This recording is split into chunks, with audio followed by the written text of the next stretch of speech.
Morning students. See, we have completed the respiration in animals. In this lecture we will be completing respiration in plants and we'll also start the transportation process. Okay? देखिए, plants के अंदर respiration जो है वो हमारा 3 structures के through possible होता है, ठीक है, जो कि हमारे वेजिटेटिव स्ट्रक्चर्स हैं. First one is root, stem and leaves. Okay, इन तीनों के तीनों स्ट्रक्चर्स के थ्रू हमारा रेस्पिरेशन जो है वो पॉसिबल हो पाता है, राइट. अब देखिए, जो रूट्स हैं, रूट्स हमारा पानी टेकअप करती हैं, जो हमारा रेस्पिरेशन के लिए ऑक्सीजन सॉइल में प्रेजेंट होगी, ठीक है, उसको भी टेकअप करेंगी. साथ में ये पानी की मूवमेंट के लिए भी रिस्पॉन्सिबल होते हैं. ओके. अब क्योंकि जो एयर है वो हमारी अबव द ग्राउंड, जैसे नॉर्मली हमारे एटमॉस्फेयर में भी है, एंड वो सोइल के पार्टिकल्स के बीच में भी एयर प्रेजेंट होती है, तो उन पार्टिकल्स के बीच में जो एयर है वहाँ से ऑक्सीजन को टेकअप करने का काम रूट्स करती हैं. क्लियर. स्टेम्स जो होती हैं बेटा, स्टेम्स के अंदर हमारे एक स्पेशलाइज्ड सेल्स प्रेजेंट होते हैं जिनको हम लेंटिसेल बोलते हैं. क्या बोलते हैं? Lenticel. Lenticels are the specialised structure present in the stem and responsible for gaseous exchange. हमारा जो मेन पर्पस है रेस्पिरेशन का वो गैसियस एक्सचेंज ही करवाना है ना, ताकि जैसे अगर हम एनिमल्स की बात कर रहे थे तो हमें क्या करना था, वहाँ पर CO2 को बाहर निकालना था एंड O2 को अंदर लेना था. यही काम था एनिमल्स के केस में.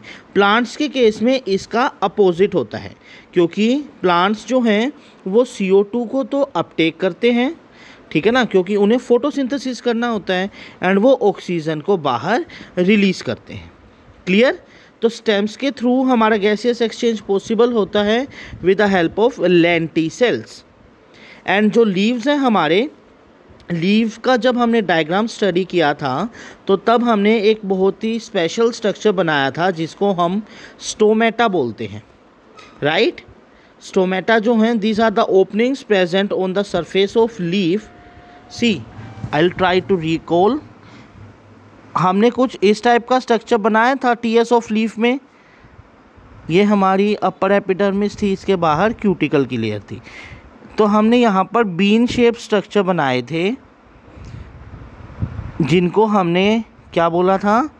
स्टोमेटा बोला था.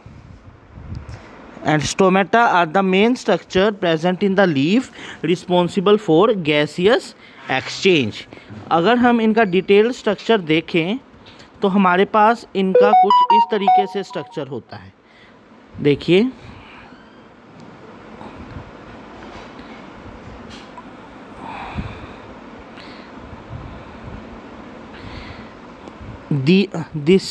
इसके अराउंड हमारे इस तरीके से एपिडर्मल सेल्स प्रेजेंट होंगे.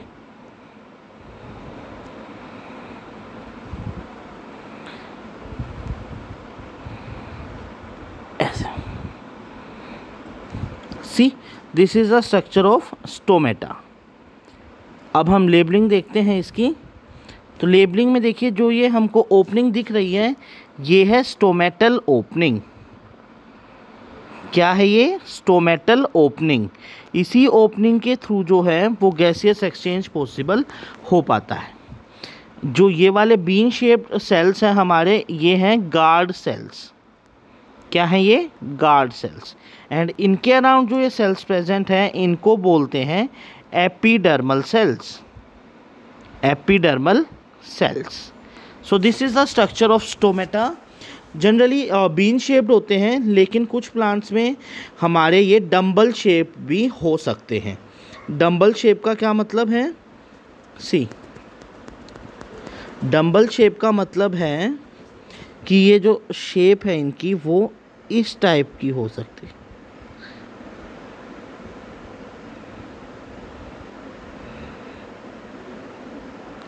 These are the dumbbell shaped stomata. एक तरीके से हमारे जैसे डाइकोट्स और मोनोकोट्स में ये डिफ्रेंशिएशन आता है स्टोमेटा के शेप का. Clear? So this is all about respiration in plants. तो हमें बेसिकली क्या याद रखना है कि जो रूट्स हैं उसके थ्रू भी एयर एक्सचेंज या गैसियस एक्सचेंज हो सकता है।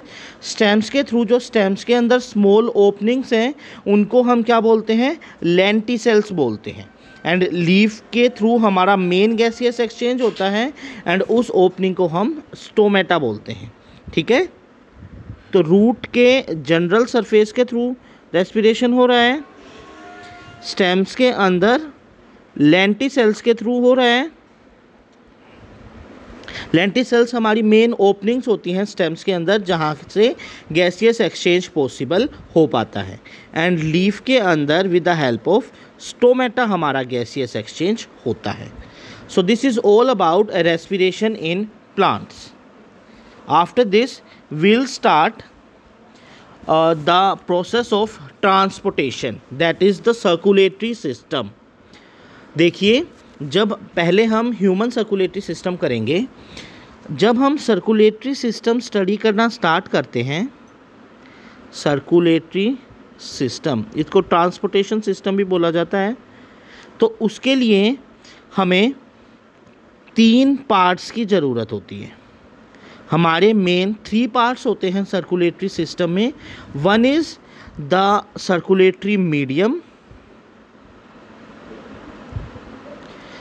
जिस मीडियम के थ्रू हमारा जो फूड मटेरियल है वो डिज़ोल्व होता है, जो गैसेस हैं वो डिज़ोल्व होकर अपनी टारगेट साइट्स तक पहुंचती हैं। The second one is the tubes और वेसल्स, जिसके अंदर ये मीडियम हमारा फ्लो करता है। And third one is the pumping organ. Pumping organ means जो हमारे मीडियम को पंप करता है, ठीक है, ताकि वो पूरी बॉडी में सर्कुलेट हो सके।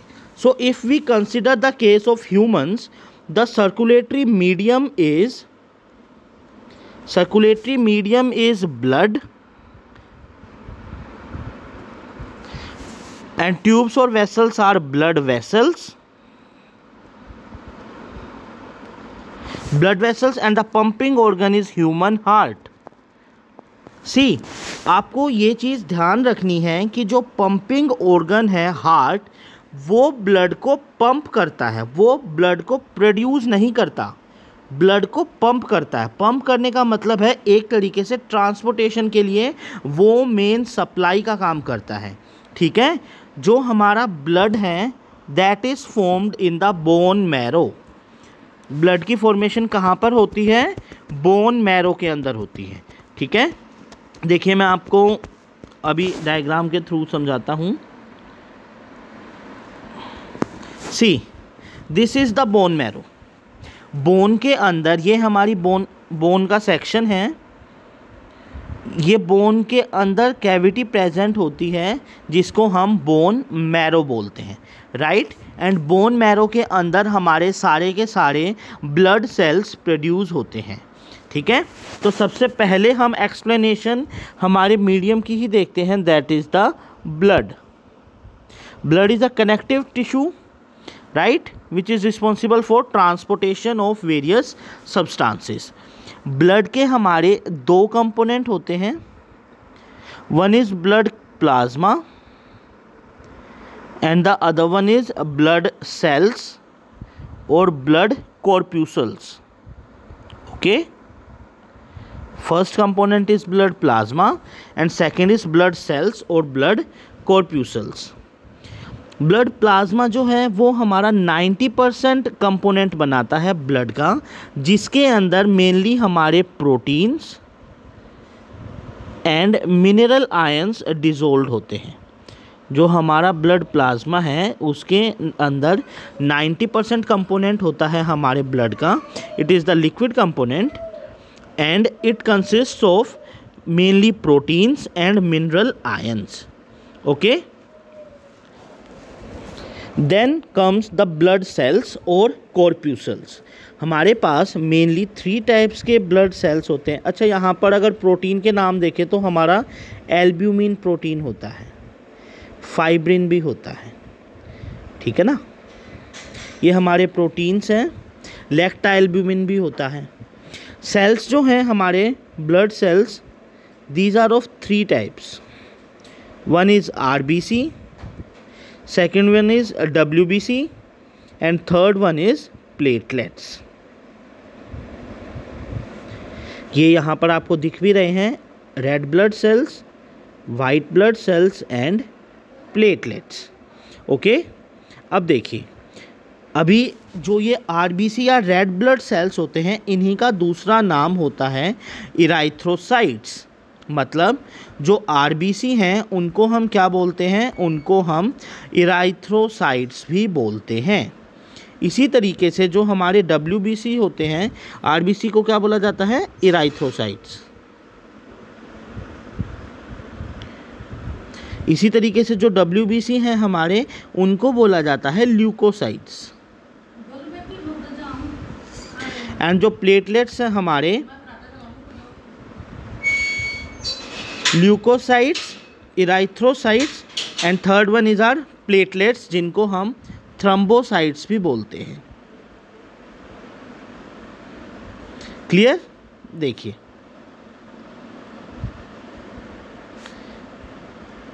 यहाँ पर स्क्रीन के ऊपर फोकस कीजिए.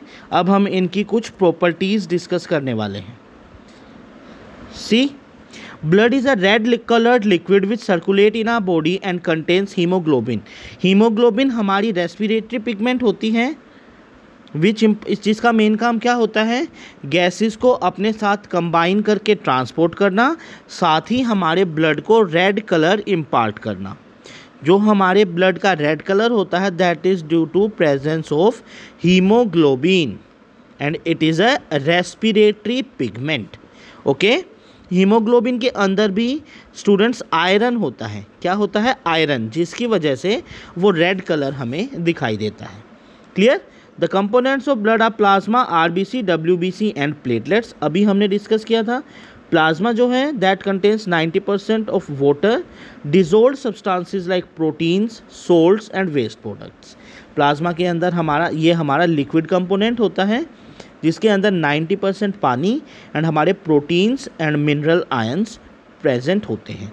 ठीक है, अब देखिए RBC जो होता है that is red in colour. अभी हमने देखा है कि रेड कलर किस लिए होता है, due to presence of haemoglobin.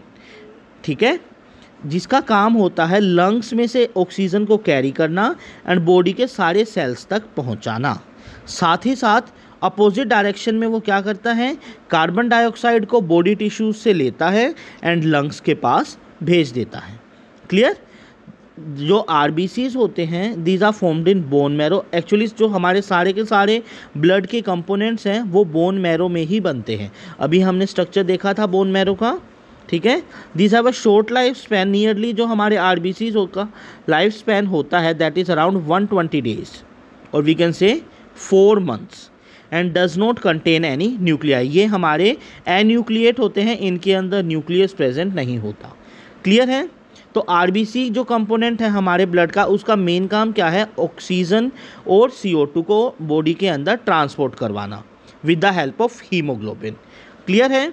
Second है हमारे WBCs, जिनको जनरली हम ल्यूकोसाइट्स भी बोलते हैं and these are commonly called as soldiers of the body. ये हमारी बॉडी के सोल्जर्स इसीलिए बोले जाते हैं क्योंकि they help us to fight against the diseases.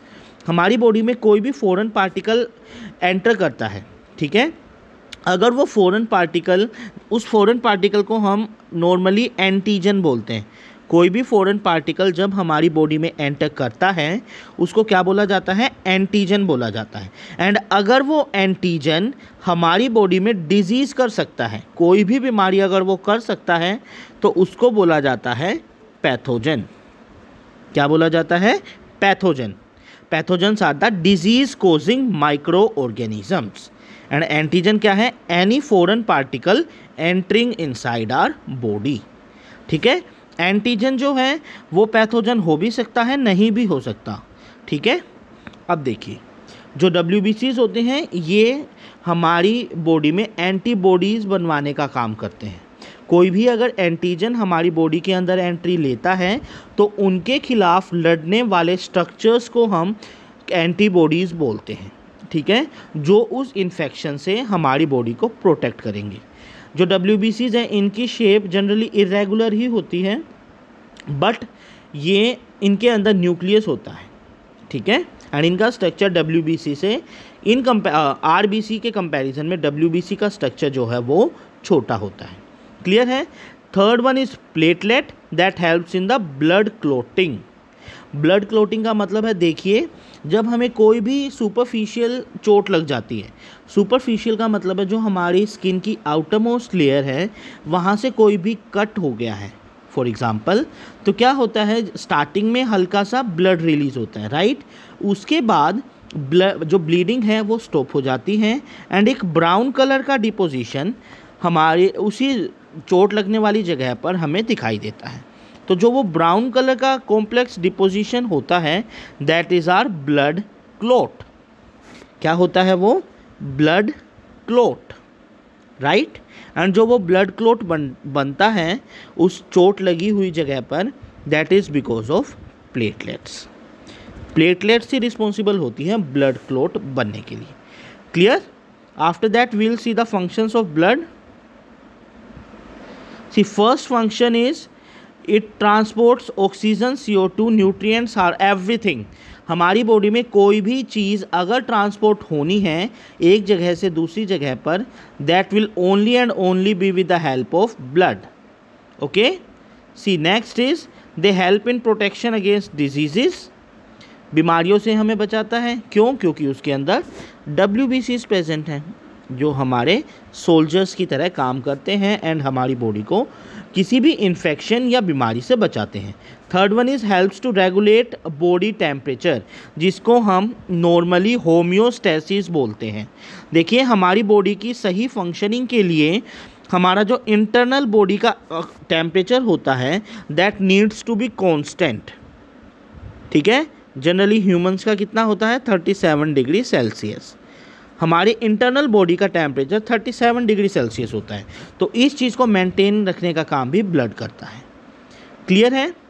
उसके बाद देखिए, ये था हमारा फर्स्ट पोर्शन ट्रांसपोर्टेशन सिस्टम या सर्कुलेटरी सिस्टम का, जिसको हमने बोला था मीडियम, राइट। उसके बाद आती हैं हमारी वेसल्स। मीडियम हमारा यहाँ पर कंप्लीट हो जाता है। सेकंड पोर्शन क्या था? हमारी ब्लड वेसल्स। देखिए, जो हमारी ब्लड वेसल्स हैं, ब्लड वेसल्स का मतलब क्या है?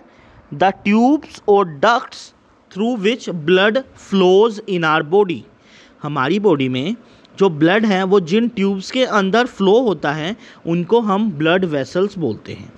क्लियर है। अच्छा, उससे पहले, ये स्टार्ट करने से पहले मैं आपको बताना चाहता हूँ कि जो हमारे RBC, WBC और प्लेटलेट्स हैं वो हमारे, मतलब जैसे हमने बोला कि RBC का जो लाइफ स्पैन है वो 120 डेज़ होता है, इसी तरीके से जो हमारे WBCs हैं उनका लाइफ स्पैन 15 to 21 डेज़ होता है, ठीक है। तो उसके बाद वो सारे के सारे हमारे कहाँ पर चले जाते हैं?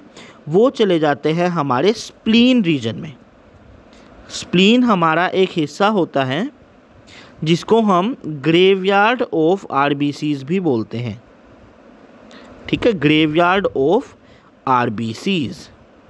जब RBCs का हमारा लाइफ स्पैन पूरा हो जाता है, एक तरीके से जो हमारे डेड ब्लड सेल्स हैं, ठीक है, जिनका लाइफ स्पैन पूरा हो चुका है, अब वो कोई फंक्शन नहीं कर सकते, तो वो हमारे कहाँ पर जाते हैं? वो हमारे इस स्प्लीन रीजन में जाते हैं, ठीक है।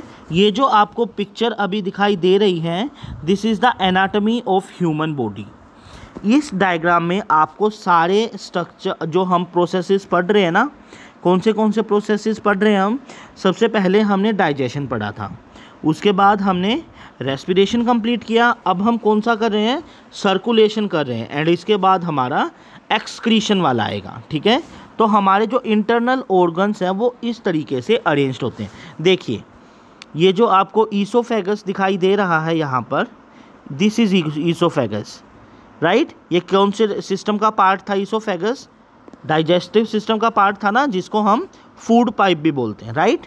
अब देखिए, इसके साइड में ये हमारी लंग्स है, दीज आर लंग्स।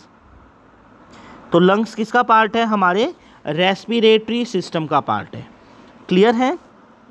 देखिए ये जो पोजीशन है होती है यहाँ पर, this is a position of heart. हमारा जो दिल है वो यहाँ पर होता है। एंड हार्ट कौन से सिस्टम में इंक्लूडेड है? हमारे सर्कुलेटरी सिस्टम में इंक्लूडेड है। ठीक है, ये हमारा पैंक्रियाज है।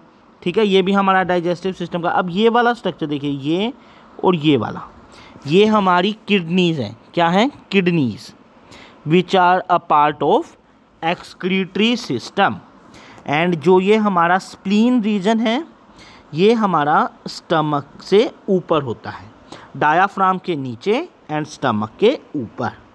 ठीक है, स्प्लीन की लोकेशन हमारी यही होती है। स्प्लीन का मेन काम तो ये हो गया कि जितने भी हमारे एबनॉर्मल आरबीसीज हैं या डेड आरबीसीज हैं, उनको ग्रेवयार्ड की तरह काम करता है, उनको वहाँ पर एक्यूमुलेट कर लेता है, इकट्ठा कर लेता है। सेकंड फंक्शन होता है, this helps in the production of immunoglobins. जो हमारे WBCs हैं, इम्यूनोग्लोबिन्स मतलब जो हमारा इम्यून सिस्टम बनाने वाले प्रोटीन्स हैं।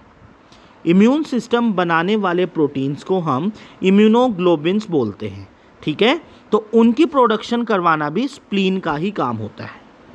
क्लियर है? तो ये बात है आपकी स्प्लीन से रिलेटेड। नेक्स्ट देखिए, अब नेक्स्ट हम करने वाले हैं ब्लड वेसल्स। ब्लड वेसल्स जो हैं वो हमारी 3 टाइप्स की होती है, आर्टरीज, वेन्स एंड कैपिलरीज। तो वन बाय वन हम इनके थोड़े से फीचर्स डिस्कस करते हैं। आर्टरीज जो हैं, these generally carry blood from heart to the different organs, या फिर हम ये बोल सकते हैं कि आर्टरीज जो हैं, these carries blood away from the heart. ठीक है, these carries blood away from the heart. लेकिन वेन्स जो हैं, these carry blood to the heart, ये हार्ट की तरफ लेकर जाती हैं। एंड जो हमारी आर्टरीज होती हैं वो हार्ट से ब्लड को दूर लेकर जाते हैं।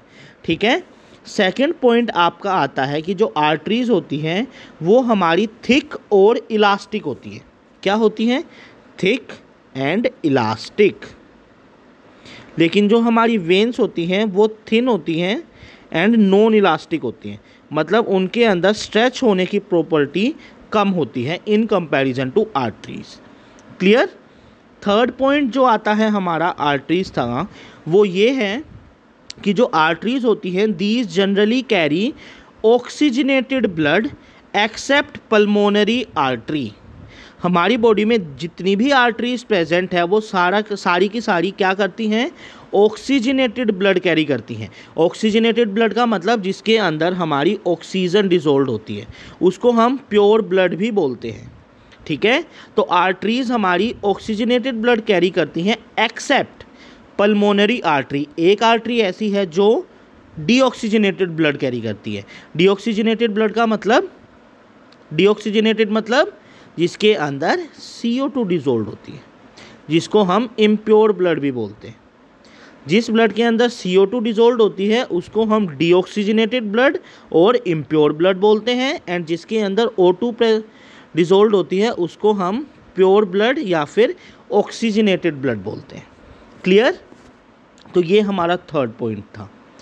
उसके बाद देखिए, जो हमारी आर्टरीज हैं उनको हम डिस्ट्रीब्यूटिंग वेसल्स भी बोलते हैं। क्या बोलते हैं? Distributing vessels. क्यों बोला जाता है डिस्ट्रीब्यूटिंग वेसल्स? क्योंकि देखिए, वो जो आर्टरीज है वो ब्लड को हार्ट से दूर लेकर जाती हैं। तो एक तरीके से जो हार्ट है वो ब्लड को पंप कर रहा है, एंड आर्टरीज जो हैं वो ब्लड को हार्ट से दूर लेकर जा रही है। तो एक तरीके से वो क्या कर रही है? वो जो हार्ट ब्लड पंप कर रहा है, उसी पंप किए हुए ब्लड को बाकी ऑर्गन्स में डिस्ट्रीब्यूट कर रही है। इसीलिए आर्टरीज को हम, आर्टरीज जो हैं उनको हम डिस्ट्रीब्यूटिंग वेसल्स बोलते हैं। ठीक है, इनके अपोजिट में जो वेन्स हैं उसको कलेक्टिंग वेसल बोला जाता है। कलेक्टिंग वेसल क्यों बोला जाता है? क्योंकि जितने भी ऑर्गन्स में से हमारा डीऑक्सीजनेटेड ब्लड आता है, ठीक है ना, उन सभी को हमारी जो ये वेन्स हैं वो कलेक्ट करके हार्ट के पास लेकर आती है। ठीक है, फिर हार्ट से जो ब्लड है वो लंग्स में जाता है प्योरीफिकेशन के लिए, एंड फिर वो वापस आ जाता है। ठीक है, इसी तरीके से जैसे हमने बोला कि आर्टरीज जो हैं वो ऑक्सीजनेटेड ब्लड कैरी करती है एक्सेप्ट पल्मोनरी आर्टरी, बिल्कुल उसी तरीके से बट अपोजिट जो वेन्स हैं वो हमारी डीऑक्सीजनेटेड ब्लड कैरी करती हैं एक्सेप्ट पल्मोनरी वेन। जितनी भी वेन्स हैं हमारी बॉडी में उनके वो जो हैं उनके अंदर हमारा डीऑक्सीजनेटेड ब्लड फ्लो होता है एक्सेप्ट पल्मोनरी वेन। सिर्फ एक वेन ऐसी है जिसके अंदर ऑक्सीजनेटेड ब्लड होता है जिसको हम पल्मोनरी वेन बोलते हैं। ये जो नाम आ रहे हैं जब हम हार्ट का डायग्राम करेंगे ना तो तब हमें ये आसानी से दिखाई दे जाएंगी, ठीक है, इनकी लोकेशन कहाँ पर होती है। क्लियर? तो ये कुछ पॉइंट्स ऑफ डिफरेंस है आपके आर्टरीज और वेन्स के। उसके बाद हम कैपिलरीज की थोड़ी 2-3 पॉइंट देख लेते हैं। देखिए जो कैपिलरीज होती है उनकी वॉल बहुत ही थिन होती है, ये बहुत ही बारीक ट्यूब्स होती हैं जिनका मेन काम होता है हमारी जितनी भी टिप्स हैं हमारी बॉडी के अंदर जितनी भी टिप्स हैं, टिप्स का मतलब है जैसे हमारी फिंगर की टिप है नेल्स तक, यहाँ तक ऐसे पॉइंट जैसे हमारे ईयर की टिप्स हैं, ऐसे पॉइंट्स तक ब्लड सप्लाई करवाना, टिप्स तक ब्लड सप्लाई करवाने का काम हमारा किसका होता है? कैपिलरीज का होता है, ठीक है। उसके बाद इनकी जो वॉल्स होती हैं these are permeable to water and dissolve substances, क्योंकि इनके जो वॉल्स हैं उसके थ्रू एक्सचेंज ऑफ मटेरियल काफ़ी आसानी से करवाना होता है, इसीलिए इनकी वॉल्स जो हैं वो परमिएबल नेचर की होती हैं। And what is permeable? Permeable का मतलब होता है जिसके थ्रू जो सब्सटेंसेस हैं उनकी मूवमेंट आसानी से हो सके, ठीक है, इसीलिए हम उसको परमिएबल बोलते हैं। क्लियर? तो देखिए स्टूडेंट्स हमने आज 2 टॉपिक कवर किए हैं, एक है आपका respiration in plants and second topic में हमने 2 पार्ट्स देखे, हमारा ट्रांसपोर्टेशन मीडियम जो कि था blood and second one was the हमारी ब्लड वेसल्स, ठीक है। नेक्स्ट लेक्चर में हम करेंगे अपना main pumping organ that is human heart. Next lecture में हम उसका डायग्राम बनाएंगे, तो आपको अपनी पेंसिल और नोटबुक के साथ रेडी रहना है। अगर आज के लेक्चर में आपको कोई डाउट आ रही है या आपको कोई पॉइंट समझ नहीं आया तो कमेंट बॉक्स में जाकर मेरे साथ अपनी डाउट्स शेयर कीजिए।